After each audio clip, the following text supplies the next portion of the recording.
Irmãos, vamos abrir as nossas Bíblias no primeiro livro de Samuel, capítulo de número 22. Nós daremos continuidade ao texto que nós estudamos na semana passada, lendo a partir do versículo número 6 ao versículo número 23.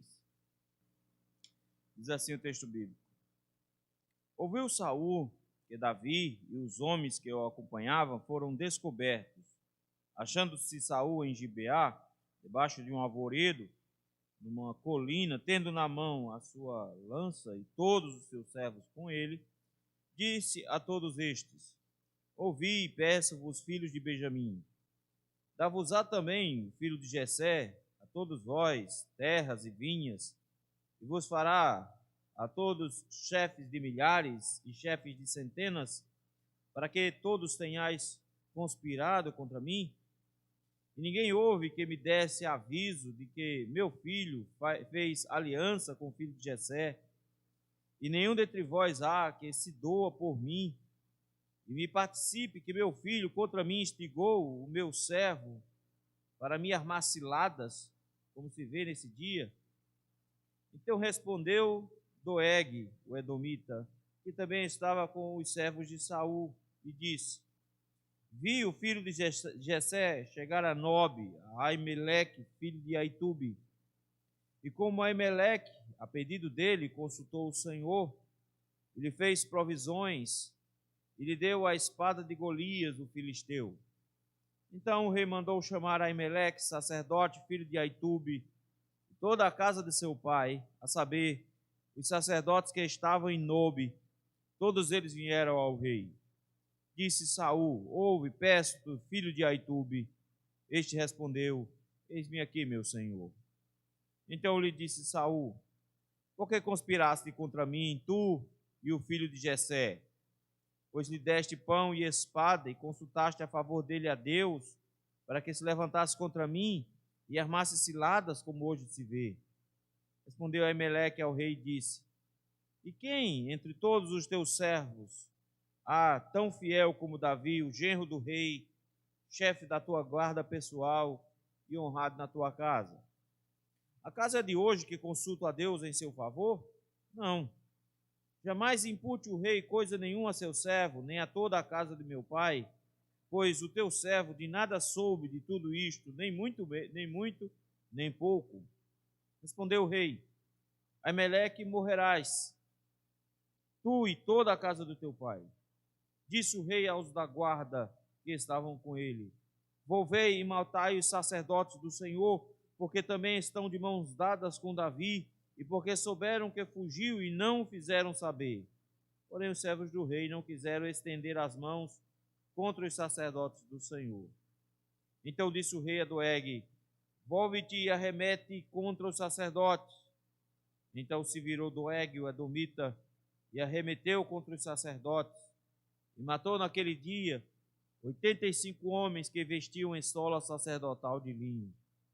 Também a Nobe, cidade destes sacerdotes, passou a fio de espada homens e mulheres e meninos e crianças de peito, e bois e jumentos e ovelhas. Porém dos filhos de Aimeleque, filho de Aitube, um só, cujo nome era Abiatar, salvou-se e fugiu para Davi. Ele anunciou que Saul tinha matado os sacerdotes do Senhor.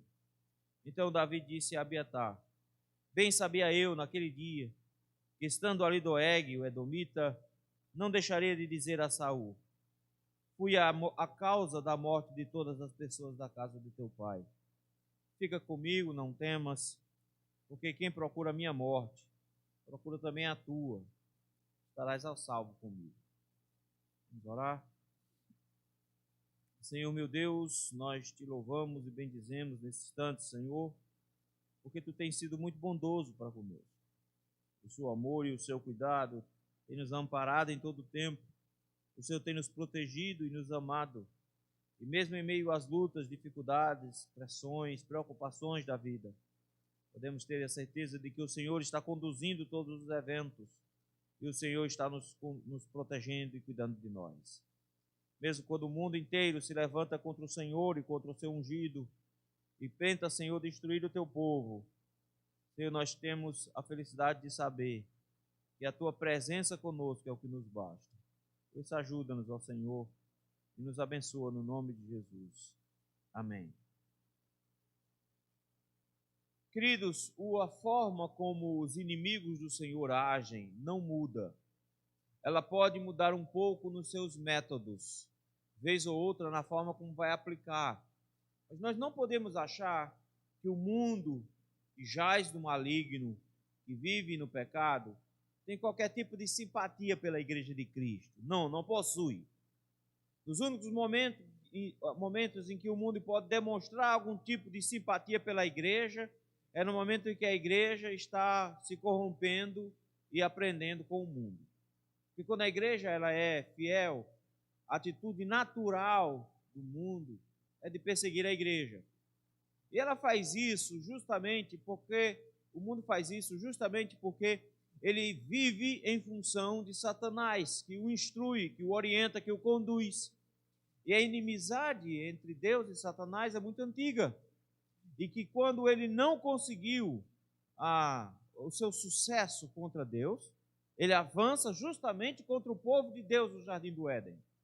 E esse processo se desenrola desde lá do passado, desde o Jardim do Éden. Satanás perseguindo a igreja de Cristo, tentando de todas as formas destruir a igreja de Cristo, porque ele quer destruir a Cristo, ele quer destruir o rei.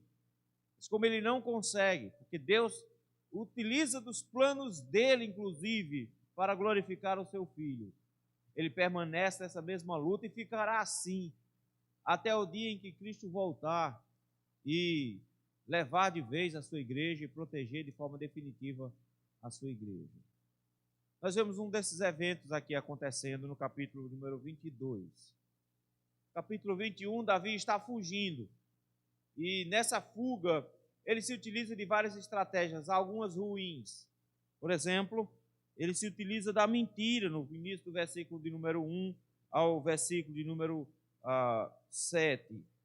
Ele mente para Emelec fica preocupado quando Davi chega desacompanhado lá, sem uma guarda pessoal. Emelec fica preocupado, Davi mente dizendo que está numa missão secreta de Saul. E por isso faz com que Emelec consiga algumas provisões para ele. Emelec não tem comida, dispõe dos pães da propiciação.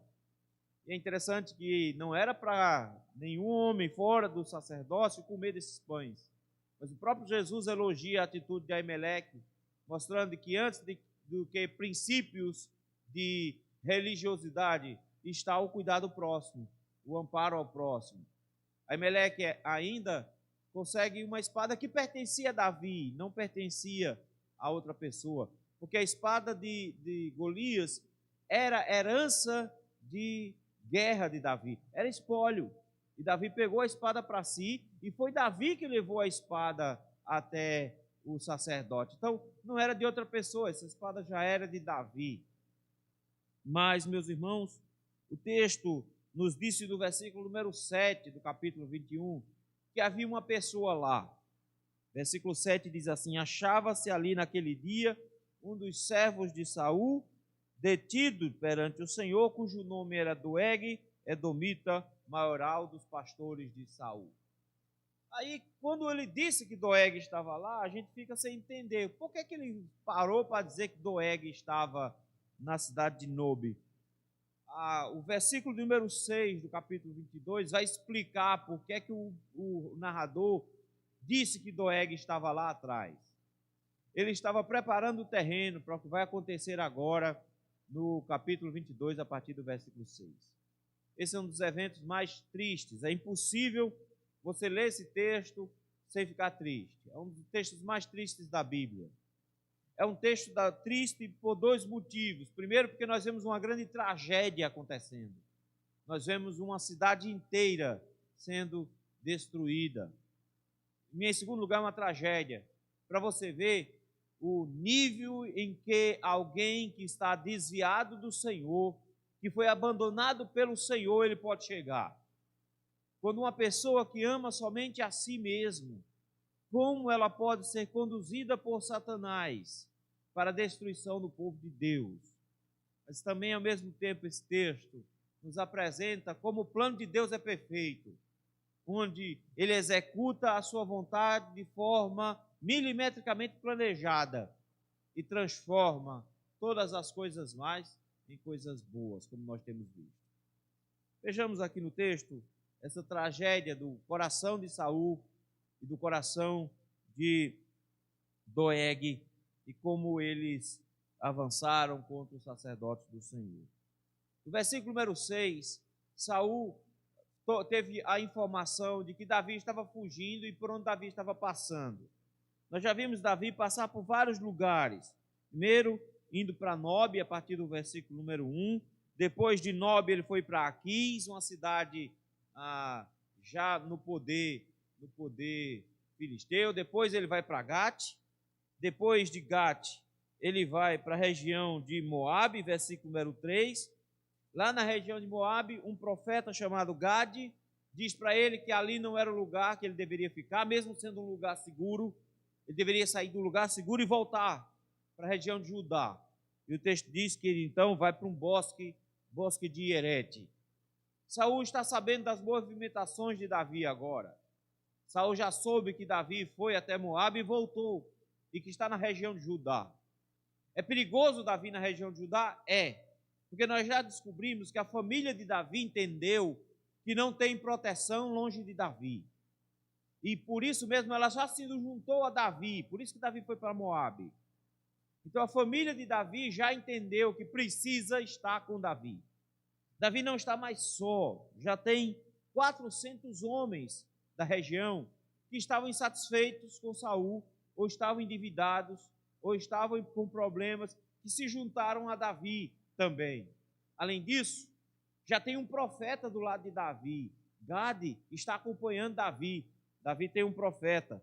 E Davi está na região de Judá, que é a sua tribo, o povo que vai ampará-lo e protegê-lo, porque eles não iriam proteger um benjamita, eles iriam primeiro proteger um do Judá. Davi está numa posição estratégica boa. Saul, então, mostra todo o seu desespero. E enquanto ele mostra o seu desespero, ele mostra também o seu coração, a maldade do seu coração. E o grande mote desse capítulo 22 é como a mentira é uma excelente arma de Satanás contra a igreja do Senhor, contra o povo de Deus. A principal arma dele não é a violência, a principal arma dele é a mentira. E pela mentira ele adquire a violência. Notem que a forma de Saul governar é uma forma mentirosa de governar, a forma dele julgar é uma forma mentirosa de julgar, e dessa maneira, em meio a mentiras, tramóias e trapaças, eles fazem a vontade de Satanás. Versículo número 6 diz assim, que ouviu Saul que Davi e os homens que o acompanhavam foram descobertos. A gente sabe o paradeiro deles. Saul, então, na cidade de Gibeá, organiza-se com seus servos e faz um discurso para ele. Mas eu quero que você preste atenção antes do discurso. Como é que sempre Saul se porta? O texto diz que ele estava em Gibeá, na cidade dele, debaixo de um arvoredo, numa colina, tendo na mão a sua lança. Vocês já notaram que Saul não larga essa lança nem para ganhar dinheiro? Já notaram isso? Que o tempo todo que o texto para dizer que Saul está num canto, o texto diz que Saul está com uma lança dele do lado. Que quando ele está todo perturbado e Davi está tocando do lado dele a harpa para ele se acalmar, o que ele tem na mão? Ele tem uma lança. Que quando Jonatas vai conversar com ele, o que ele tem na mão? Uma lança. O tempo inteiro ele está com uma lança na mão. O Saul, ele não desgruda dessa lança o tempo todo. Esse é o símbolo do reinado dele. Saul, ele luta, ele vive, ele reina pela violência. É por isso que ele vai ameaçar. Quando você não tem a simpatia de atrair para si pessoas pela liderança, como é o caso de Davi, quantas pessoas Davi convocou até agora? Davi não convocou ninguém. Davi chegou a Nob sozinho. Ele não convoca ninguém, ele não chama ninguém para o seguir. Mas, de repente, nós vemos que na caverna de Adulão, vem homens para se juntar a Davi sozinhos, eles decidem ir. Gade decide ir sozinho. As pessoas vão para Davi, mas Saul não tem isso, porque Deus tirou dele a capacidade de liderança. E quando você não tem capacidade de liderança, de aglutinar pessoas, você tenta manter as pessoas junto com você, seguindo a sua liderança pelo medo. É isso que Saul faz, mentira com medo. É essa a fórmula dele. O que é que ele faz? Versículo 7, um discurso. Eu quero que você note o discurso dele, como ele mistura mentira com medo. Ele diz assim: ouvi e peço-vos, filhos de Benjamim, dá-vos-á também o filho de Jessé, a todos vós, terras e vinhas, e vos fará a todos chefes de milhares e chefes de centenas. Essa é a pergunta dele. Como é que ele começa? Me escutem, filhos de Benjamim.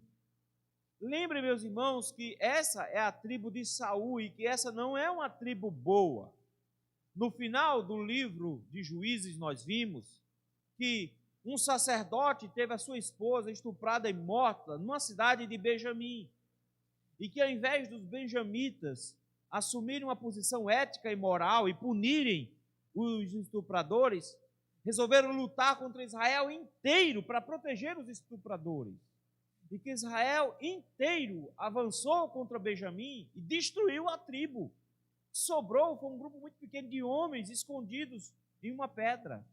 E que depois, para tentar resolver o problema de que eles tinham exterminado uma tribo inteira, eles fizeram com que mulheres fossem violentadas, roubadas, sequestradas para se tornar esposa desses homens. É uma tribo que está envolta em meio ao pecado o tempo inteiro. E é dessa tribo, da tribo de Benjamim, que surge Saul. Saul é um benjamita. Ele chega agora e usa a única linguagem que os benjamitas entendem. Vocês vão perder privilégios econômicos se eu sair do poder. Saul, como benjamita, colocou a sua família como liderança em Israel. Ele tem um tio que é comandante de guarda-geral. Todos os seus parentes estão empregados no palácio. Como rei, ele pode separar a terra para a própria família. Ele chega agora para os benjamitas e diz: vocês acham que se Davi assumir, vocês vão ficar com essas terras? Quem é que vai dar dinheiro a vocês? Quem é que vai dar poder a vocês? Davi é de Judá, não é de Benjamim. Davi não vai favorecer os benjamitas. Então, o primeiro argumento dele é: vocês vão perder poder político e perder poder financeiro se vocês não me seguirem. O argumento de Saul é um argumento da corrupção. Ele diz, vocês vão sair perdendo. Mas eu não. Eu dei a vocês poder político, eu dei a vocês poder financeiro. E o que é que vocês fazem? Versículo número 8. Vocês conspiram contra mim. A expressão que ele usa para conspirar contra mim, ela parece ser simplesmente tipo, vocês estão contra mim, mas não é. Isso já faz parte de uma estrutura mentirosa que Saul criou aqui. Por quê? Porque o que ele vai fazer é dizer, vocês estão recebendo vantagens por eu estar no poder, mas estão querendo me matar para tomar o poder. E vocês estão fazendo uma besteira. A acusação de Saul é que Davi está querendo matá-lo. E é por isso que essa acusação aqui é tão perigosa. Ele olha para esses homens que são seus servos e diz, eu dou bens a vocês, eu dou terras a vocês, eu dou dinheiro a vocês, eu dou poder a vocês, eu faço vocês chefes de milhares. E o que vocês fazem? Vocês escondem Davi, versículo 8. Ninguém houve que me desse aviso de que, primeiro, o meu filho, Jonatas, tivesse feito uma aliança com Jessé. Ninguém me avisou de que eles fizeram uma aliança, um acordo. Nenhum de vocês se doa por mim, vocês não dão sangue por mim, vocês não estão comprando e vestindo a minha camisa. Além disso, ele diz, vocês não participam que meu filho se juntou a Davi contra mim e instigou o meu servo para me armar ciladas, como vê nesse dia. Agora a acusação ficou séria. O que é que ele está dizendo? Ele está dizendo, primeiro, vocês não se dignaram a me avisar que Jonatas e Davi estavam mancomunados. Vocês não me avisaram isso. Isso já é uma coisa ruim. Além disso, vocês não vestem a minha camisa. Vocês não estão interessados no meu governo. Mas vocês comem do meu governo, mas não estão interessados em me defender. E o que aconteceu é que meu filho Jonatas está tentando me destronar. E ele fez um acordo com Davi e está querendo me matar. É essa a acusação. O problema é que quando você olha para os seus servos e diz, vocês estão mancomunados com Jonatas, que é um traidor, que está junto com o outro, que estão querendo me matar, eu que sou o rei, todas as pessoas que ficassem quietas a partir daquele instante eram consideradas traidoras do rei. Porque o rei está no meio de um golpe de Estado. E quando o rei está no meio de um golpe de Estado, como é que se pune traidores? Com morte. Com morte. A ameaça de Saul é, primeiro, mentirosa, porque não é Davi que está armando ciladas. Nós temos 2 capítulos antes só mostrando que Saul armou ciladas por trás, depois armou cilada de frente. O tempo todo ele está armando ciladas. Em nenhum momento Davi se levantou contra Saul. Davi, naquele momento que Saul mandou uma lança contra ele e ele desviou, Davi, rápido como era, Davi, guerreiro como era, tinha espetado Saul, sem Saul nem saber o que tinham atingido. Davi poderia ter matado Saul a qualquer minuto, mas Davi foge. Davi, em momento algum, se levanta contra Saul e tenta matar Saul. Mas Saul chega aqui e diz, ele está armando cilada para me matar. Quando ele coloca essa mentira, ele está dizendo, qualquer um que acoberte Davi se torna a partir de agora um inimigo do rei, um traidor. Mentira e medo. Vocês vão ficar pobres. Vocês vão perder tudo que vocês têm. E vocês estão me traindo porque vocês não estão do meu lado. Essa é a estratégia de Satanás, meus irmãos, contra a igreja. Essa é a estratégia de Satanás contra o povo de Deus. Ele arma por meio de mentiras e por meio de ameaças para que a igreja negue a Cristo e o siga. É sempre assim. Vocês esperam mesmo que os jornais falem bem da igreja? Vocês estão realmente esperando que o Supremo Tribunal Federal fale bem da igreja? Vocês esperam que governadores ímpios falem bem da igreja e estejam ao lado da igreja? Meu irmão, não se engane, você não entendeu ainda como é que as coisas funcionam. Satanás não usa os seus servos para falar a verdade. Satanás usa os seus servos para mentir, dizendo exatamente o oposto da igreja. Vocês não entenderam. O Satanás vai continuar tentando, junto com o mundo, destruir a igreja, mas sempre vai se colocar na posição de vítima, porque somos nós que somos os opressores. É a igreja que é má, é a igreja que é homofóbica, é a igreja que é intolerante, é a igreja que quer matar os gays, é a igreja que quer destruir o mundo, é a igreja que quer fazer isso. Não se engane, foi sempre assim que Satanás agiu. Ele sempre agiu assim por meio da liderança, mentindo e ameaçando para colocar a igreja na berlinda. Foi sempre assim. Não vai começar a mudar de agora. Você acha que depois de todos esses milênios de estratégia, ele vai mudar agora? Realmente o plano não está funcionando. Tem aí por baixo aí uns 5.000 anos que eu estou errando, então eu vou começar a mudar. Ele vai usar a mesma estratégia, mentir e ameaçar. É isso que ele faz. E toda vez que ele tentar fazer isso, ele vai encontrar alguém disposto a abraçar a causa. Que é o que acontece no versículo 9. Ele vai encontrar alguém que funciona do mesmo jeito que ele. Ele vai encontrar alguém que mente e ameaça do mesmo jeito. Versículo 9 diz que Doeg, o tempo todo o texto faz questão de dizer que não era israelita, que era um edomita. E em nenhum momento o texto fala de Doeg sem dizer a sua procedência. Ele é um edomita. Pastor, mas ele estava no templo, ele estava diante do Senhor, ele estava pagando votos ao Senhor, por isso que ele estava detido lá no templo. Não interessa se ele estava na religião de Saul, ele continua sendo de fora de Israel, ele não pertence a Israel, e por isso que a voz de Saul, que é uma voz satânica, que é uma voz de Satanás, encontra lugar guardado no coração de Doeg, porque Doeg não faz parte do povo de Deus. Doeg, o edomita, estava lá entre os servos de Saul. Ele era um homem poderoso. Salmo 52, que nós acabamos de ler, Davi diz justamente isso. Ele é um homem poderoso e rico. Ele é contado entre os pastores de Saul, versículo número 7. Então ele era um dos homens que tinham poder no governo. E ele encontrou uma oportunidade de mostrar para Saul que tinha informações importantes e que podia receber maior função, maior cargo e mais dinheiro. Só que, quando você precisa gabar-se de alguma informação que você possui, você tem que aumentar um pouquinho ela, para ela ficar mais importante ainda. É isso que ele faz. Ele tem uma informação, mas ele acrescenta com mentira. O texto diz assim, foi essa palavra de Doeg, versículo 9. Eu vi o filho de Jessé chegar a Nobe. Ou seja, não pense, Saul, que eu estou escondendo informações de você. Eu quero dizer a você que eu sou fiel a você. E eu vi o filho de Davi, o filho de Jessé, passando por Nobe. Eu vi quando ele passou lá.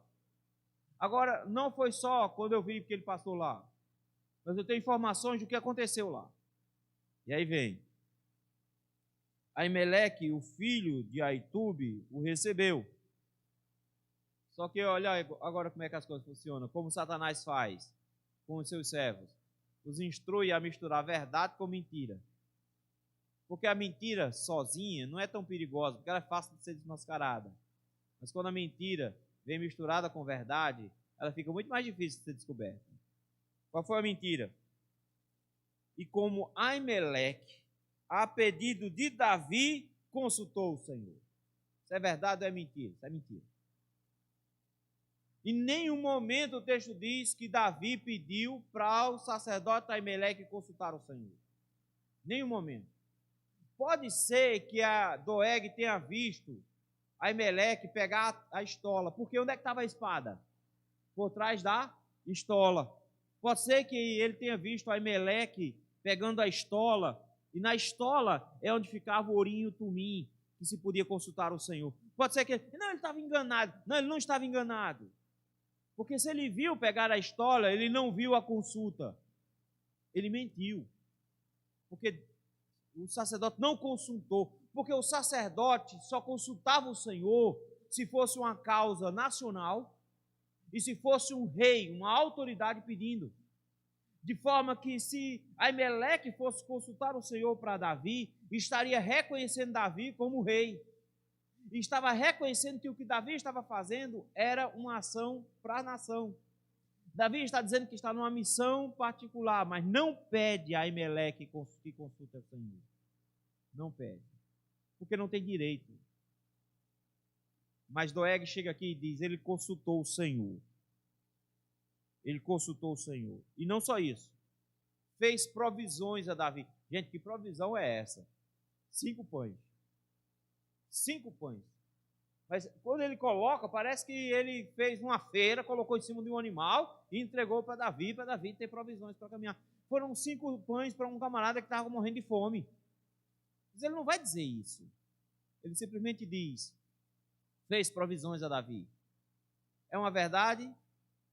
Não, é uma meia verdade. Em seguida diz, e lhe deu a espada de Golias, o filisteu. É verdade? É. Deu a espada. Mas de quem era a espada? Já era de Davi. Ela sempre foi de Davi. Porque quem pegou a espada foi Davi. Davi usou essa espada para cortar o pescoço de Golias. E quem levou essa espada para lá? Davi levou essa espada para lá. Foi Davi que deixou a espada no santuário. Não foi outra pessoa, não. A espada já era dele.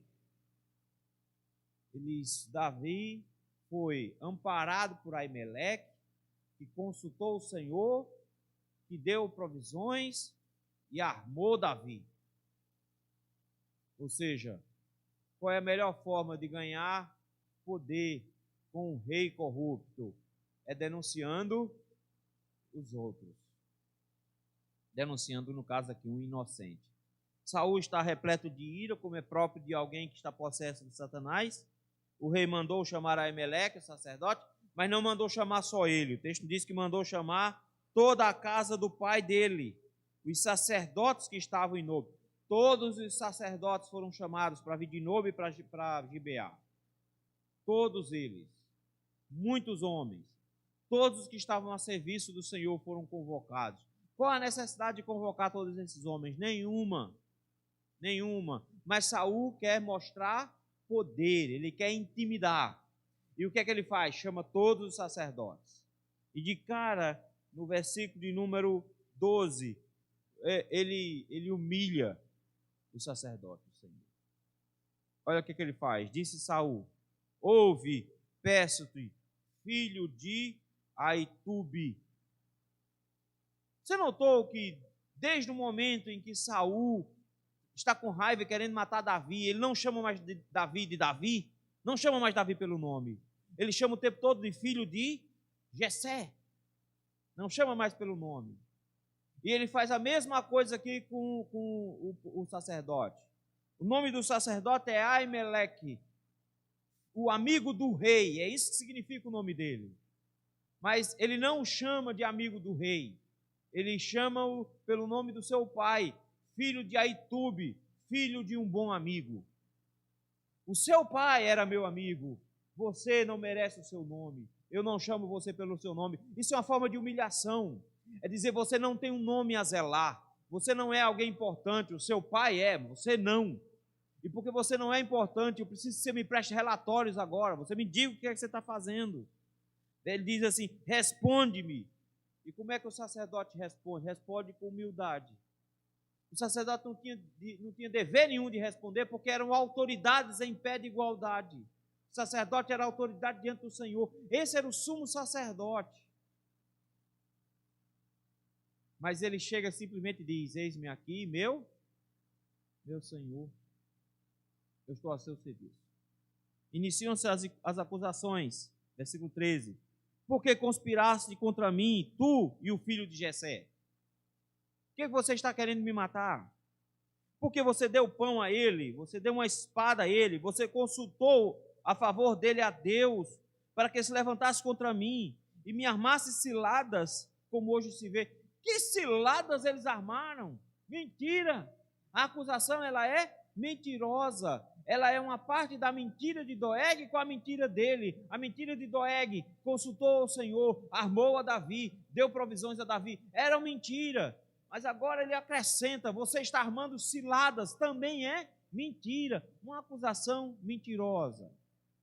A defesa de Aimeleque é belíssima. É a defesa de um homem honrado.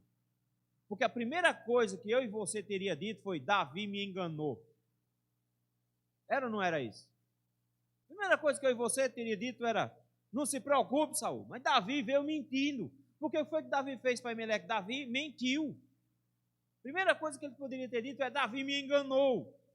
Mas notem que esse sacerdote, ele conhece a lei e ele está interessado em servir ao Senhor. E por isso mesmo ele não vai desonrar Davi. Ele não vai colocar a reputação de Davi no chão. Davi pecou quando mentiu, mas não vai ser o sacerdote que vai dizer isso.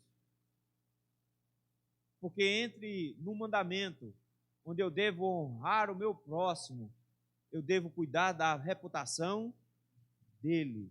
Quando diz lá, não faça juramento falso, a ideia é, cuide da reputação do seu irmão. E o que é que esse sacerdote vai fazer? Ele vai cuidar da reputação de Davi. Ele é um servo do Senhor. Ele não vai falar mal de Davi. Pelo contrário, ele só fala bem. Ele diz, por que eu não atenderia Davi? Por que eu não atenderia? Quem entre todos os seus servos há tão fiel como Davi? Não existe homem mais fiel do que Davi. Segundo, ele é genro do rei. Ele é da família real.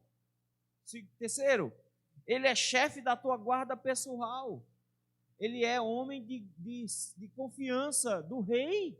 Ele é o seu chefe da guarda. E quarto, ele é honrado na tua casa. As pessoas têm amor por ele. O tempo todo o texto ficou dizendo isso, que as pessoas do palácio amavam Davi. Ele chega e diz, como é que eu não vou receber alguém assim? Quem chegou na minha casa foi, na verdade, alguém muito especial. Alguém que todo mundo sabe que é fiel ao rei. Alguém que todo mundo sabe que é genro do rei. Alguém que todo mundo sabe que é da guarda pessoal do rei. Alguém que todo mundo sabe que toda a corte o honra. O que aconteceu lá? Versículo 15. Ele vai negar a minha acusação. Acaso é de hoje que consulto a Deus em seu favor? Ou seja, já fiz consultas ao Senhor em favor de Davi. Quando foi que eu fiz isso? Não existe nenhuma prova de que eu consultei o Senhor em favor de Davi. Nenhuma. Não.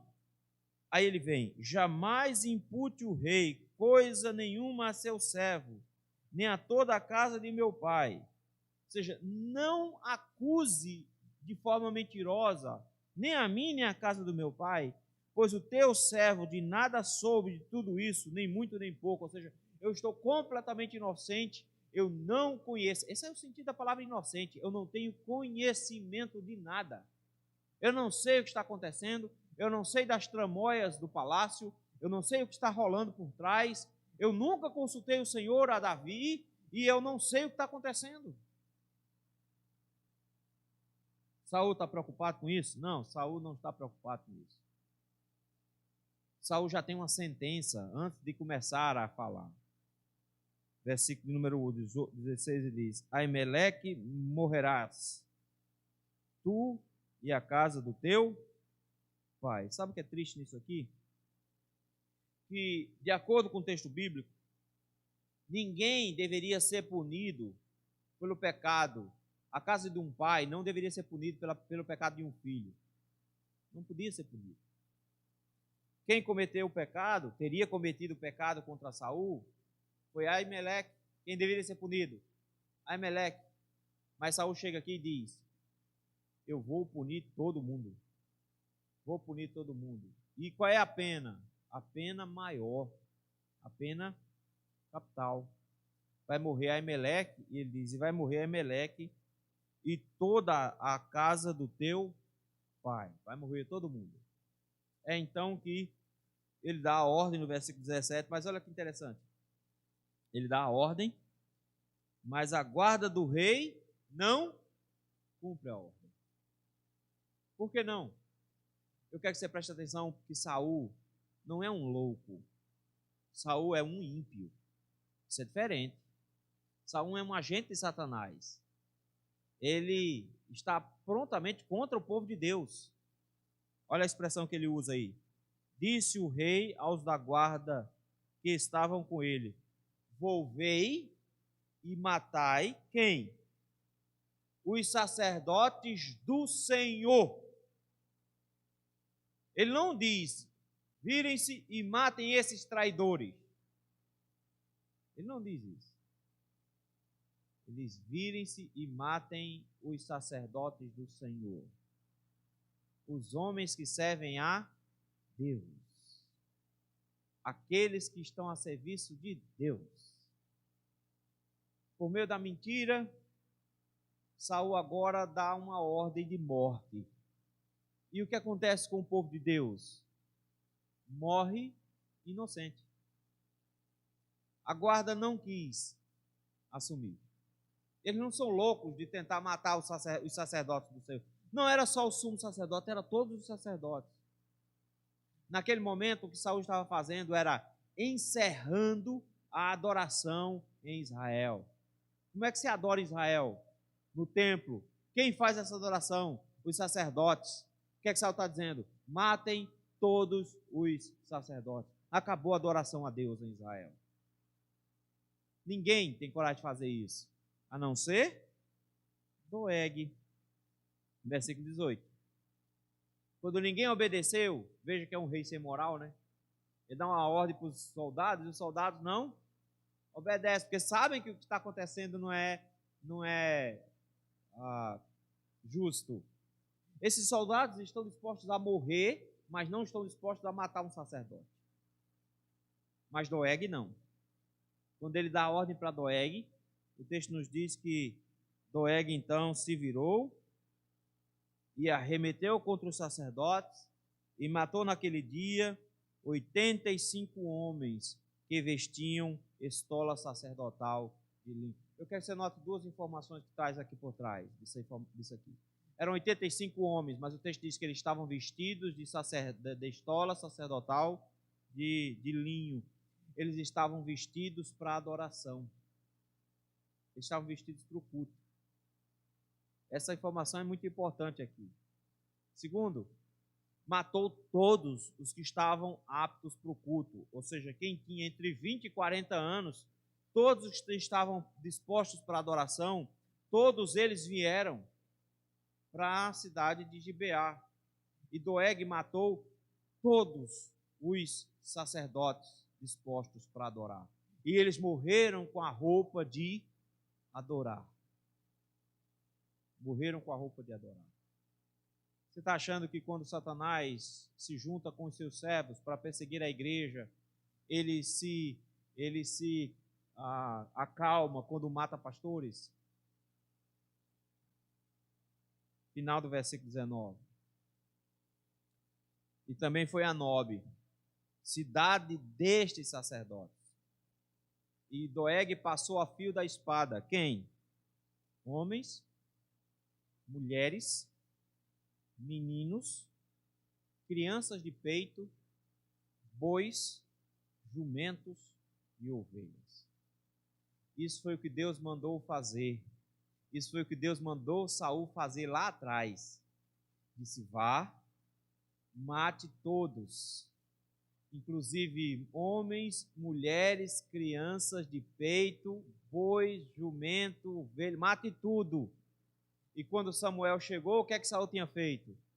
O rei estava reservado e os animais estavam guardados. Ele não obedeceu ao Senhor quando o Senhor mandou matar.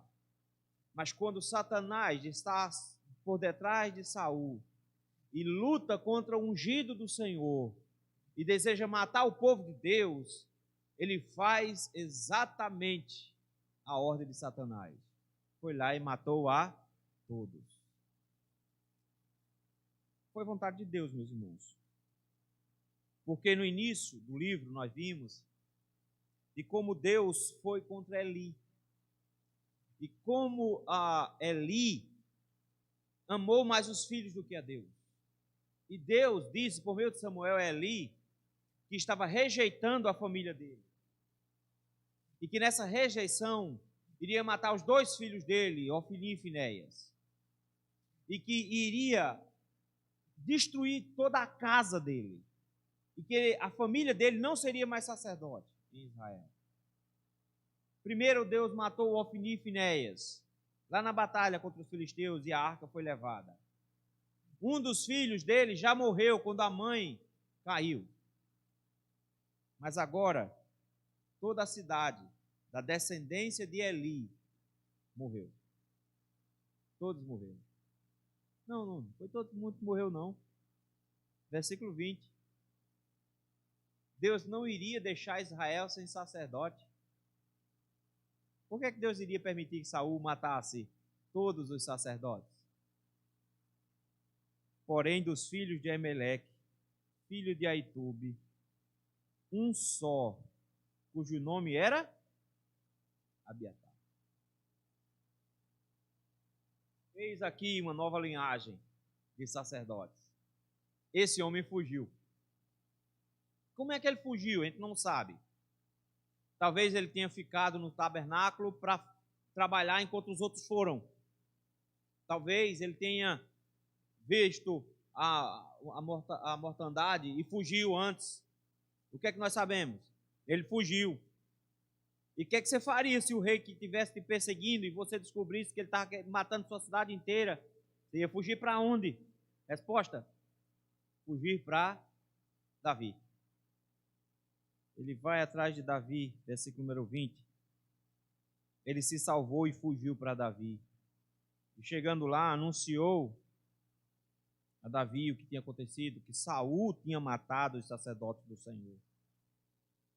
Interessante porque Davi constrói um salmo por causa disso, pedindo que Deus castigue a Doeg, homem mentiroso, mau, que castigue quem fez isso com o povo de Deus.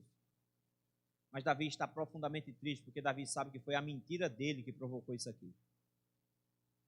Por isso mesmo ele diz assim, versículo 22, bem sabia eu, naquele dia, estando Doeg, o edomita, não deixaria de dizer a Saul. Quando ele viu Doeg, ele sabia que Doeg ia dedurar. E então ele diz, fui a causa da morte de todas as pessoas da casa do teu pai. Foi Davi que matou aquela família? Não. Foi Davi que matou aquela cidade? Não. Mas ele é um servo de Deus. E por causa do pecado dele lá atrás, ele viu as consequências do pecado dele agora. Era a vontade de Deus que toda essa cidade morresse? Era, porque Deus tinha dito a Eli que ia fazer isso. Mas isso não impede Davi de confessar o seu pecado. Olha a diferença. Saul dá a ordem, matem os sacerdotes do Senhor. Davi diz, eu pequei com a mentira.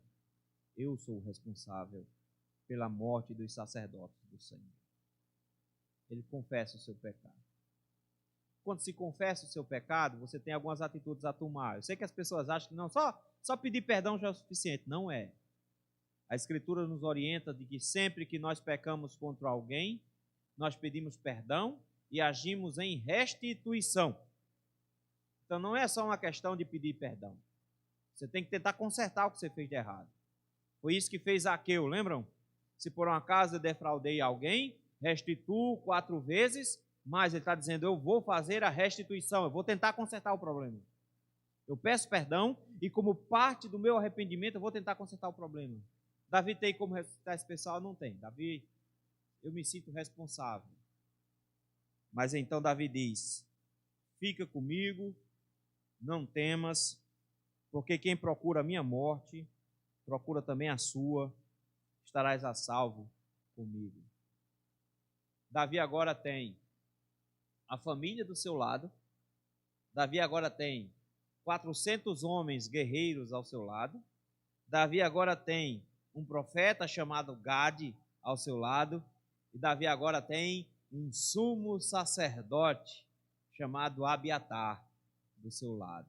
Davi tem toda a força do Senhor consigo. Deus providenciou todas as coisas e tudo deu certo. Porque Satanás jamais vencerá o ungido do Senhor. E mesmo que ele mate muito da igreja do Senhor e tente destruir a igreja do Senhor, o Senhor sempre protegerá a sua igreja e o seu ungido sempre sairá vitorioso. Foi isso que ele fez com Cristo mais tarde. Porque foi assim que agiram os judeus, lembram? Mentindo, tramando, tentando matar Jesus. Foi assim que eles agiram após Jesus ressuscitar contra a igreja do Senhor. Mentiram, também trapacearam e tentaram destruir a igreja do Senhor. Mas todas as vezes que eles mataram a igreja do Senhor, o Senhor manteve um remanescente fiel e a igreja voltou ainda mais forte, porque Satanás jamais vai conseguir destruir a igreja do Senhor, nem o ungido do Senhor. Porque o Senhor está conduzindo toda a história. Às vezes, tem muitas baixas no caminho, como vai uma cidade inteira de servos do Senhor sendo morta aqui. Mas o Senhor sempre manterá a sua linhagem santa na terra, até o dia que ele voltar vitorioso para destruir os seus inimigos. Nos deixa 2 lições, meus irmãos. A primeira lição é, não se enganem. O mundo jaz no maligno. Eles fazem a vontade de Satanás. E toda vez que Satanás desejar se levantar contra a igreja do Senhor, ele vai encontrar alguém que vai fazer o trabalho sujo dele. Ele sempre utilizará de opressão, de medo e de mentira contra o povo de Deus. Ele vai tentar fazer com que pessoas abandonem o povo de Deus e se juntem a ele. Mas quando ele não conseguir fazer isso, ele vai usar da violência e matará o povo de Deus.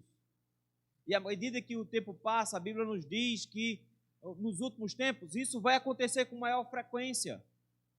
À medida que o tempo for passando, ele vai avançar com violência muito maior contra o povo de Deus, mas ele jamais vai destruir o povo do Senhor. Então, meu irmão, a primeira lição que você tem que aprender hoje é: não espere carinho, amor, compreensão do mundo e da sua liderança.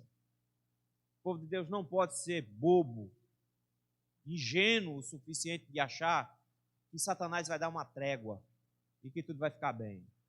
Não vai, meu irmão. A gente pode ter uma melhora na economia? Pode. A gente pode ter uma melhora na estrutura social? Pode. A gente pode ter uma melhora na estrutura moral de uma nação? Pode. Significa que a nação se tornou amiga do Senhor? Não.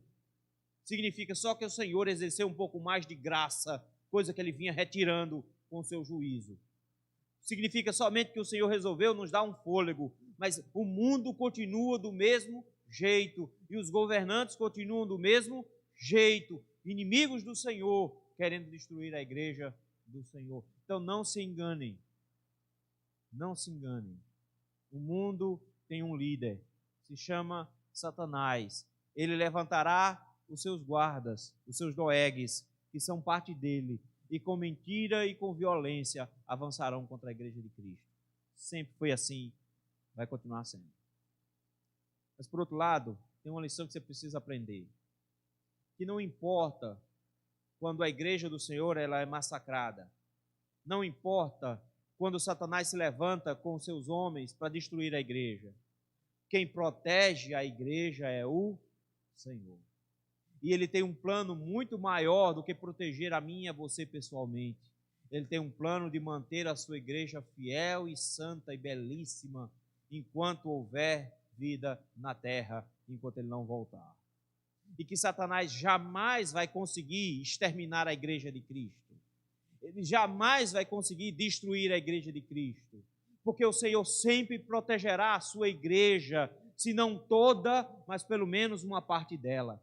E ele manterá uma igreja fiel na terra sempre. E o ungido do Senhor sempre estará com essa igreja, mesmo que seja um único homem chamado Abiatar, estará com o ungido do Senhor, e o Senhor dará a vitória para esse ungido no final. Jesus vai vencer, mesmo com a igreja sendo massacrada. Ela nunca será extinta, ela nunca será derrotada no final. Porque quando Cristo voltar nas nuvens, o povo de Deus será transformado. Os que tiverem morrido, vão ressuscitar. Os que estiverem vivos serão vivos mesmo, transformados. Serão levados pelos anjos para se encontrarem com Cristo nas nuvens. E ele apresentará para o mundo caído, perdido e condenado uma igreja vitoriosa e santa. O Senhor vencerá no final. O ungido do Senhor vencerá no final. Jesus vai vencer com sua igreja. Não somos nós que vencemos. É Ele que vai vencer. Nós seremos honrados ao ver a sua vitória do seu lado. Então aprendam isso hoje. Aprendamos isso hoje. O mundo vai continuar do mesmo jeito. Inimigo da igreja, porque está seguindo a Satanás, que é inimigo de Cristo. Mas a igreja do Senhor sempre estará preservada e amparada ao lado de Cristo, ungido do Senhor. Vamos orar? Senhor, em épocas de perseguição à tua igreja, em tempos difíceis nos quais nós vivemos, nos lembra, Senhor, de que nós não podemos esperar o amor do mundo nem de Satanás por nós. Nós não temos o direito de esperar de forma ingênua que sejamos abraçados por eles. O mundo odeia o Senhor, Satanás odeia o Senhor, e por que não odiaria a sua igreja? Por isso o Senhor nos prepara para saber disso, de que nós não temos no mundo um amigo, nós não temos em Satanás um cúmplice, nós temos uma guerra, e nessa guerra, Senhor, às vezes existem muitas baixas. Mas nos dá a confiança que temos em Ti, Senhor, de que mesmo que hajam baixas, o Senhor protege sempre a sua igreja, o Senhor cuida da sua igreja, e que nós não precisamos temer os que podem matar o corpo, nós tememos o Senhor que salvará o nosso corpo e a nossa alma no final. Por isso, meu Deus, dá-nos a confiança em Ti, de que no Senhor nós temos a proteção. É no nome santo de Cristo que nós te oramos. Amém.